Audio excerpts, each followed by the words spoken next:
আসসালামু আলাইকুম। আজকে হঠাৎই আমরা বিকেলের দিকে বাইরে বের হয়েছিলাম। তো আমাদের বাসার পাশেই মানে আমরা প্রায় দিনই শীতের সময় দেখা যায় সন্ধ্যার সময় চিতই পিঠা বা নতুন যে গুড়ের ভাপা পিঠা উঠেছে সেগুলো খেতে বের হই যেদিনই মন চায়। আজকে একটু আগেই বের হয়েছিলাম।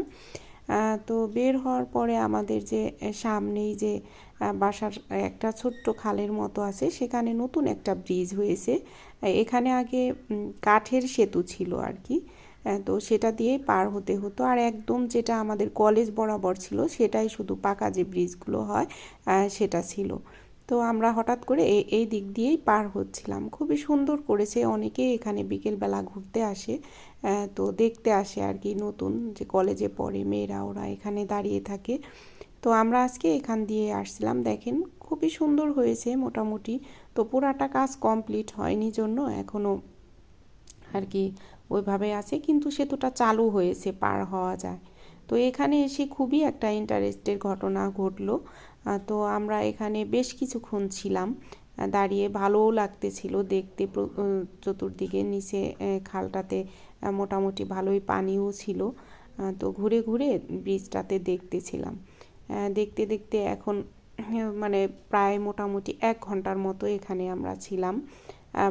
এটার পাশেই আবার ছিল আপনার আমরা যে খালার কাছ থেকে পিঠা খাই সেই পিঠার দোকানটা আর কি। তো এজন্য এর আশপাশ দিয়ে আমরা হাঁটাহাঁটি করতেছিলাম। এই ব্রিজটা দেখেন কতটা সুন্দর করেছে, মোটামুটি বেশ ভালোই করেছে এটা।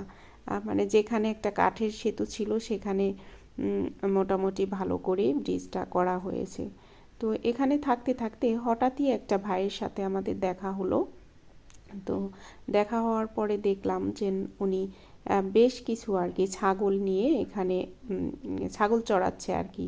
এখান দিয়ে কিছু ঘাস ছিল, সেই ঘাসগুলো খাওয়াচ্ছে। তো আসলে দেখে আমি অবাক হয়ে গেলাম যে শহরের ভিতরেই তো একটা ভাই এতগুলো ছাগল কিভাবে এখানে নিয়ে এসে খাওয়াচ্ছে। তো ওনার সাথে দাঁড়িয়ে আমরা কথা বললাম। ওনার কথা শুনে মনে হলো যেন আমার আসলে তখন ভিডিওটা করার সময় সাউন্ড দেওয়া ছিল না, এই জন্য কথাগুলো স্কিপ হয়ে গেছে। তো ওনার সাথে কথা বলার পরে আমার মনে হচ্ছিল যে না, আসলে ইচ্ছা থাকলে যে কোনো জায়গা থেকে যে কোনো কিছুই করা যায়।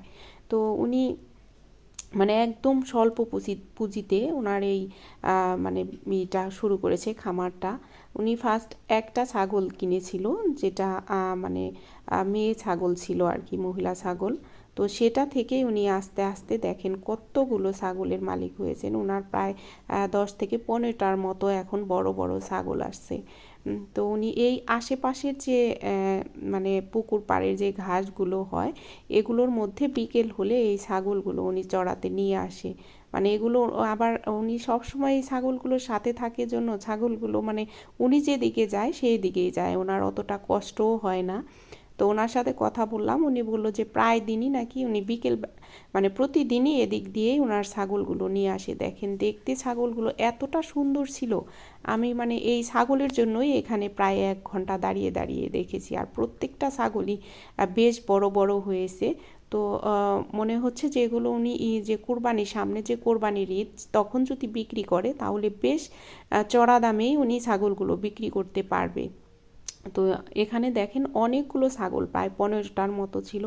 তাই আসলে কোনো কাজই ছোট না, এবং কি ইচ্ছা থাকলে যে কোনো জায়গা থেকে যে কোনো কিছুই করা সম্ভব, শুধু চেষ্টার প্রয়োজন। তো সবাই ভালো থাকবেন, সুস্থ থাকবেন, আল্লাহ হাফেজ।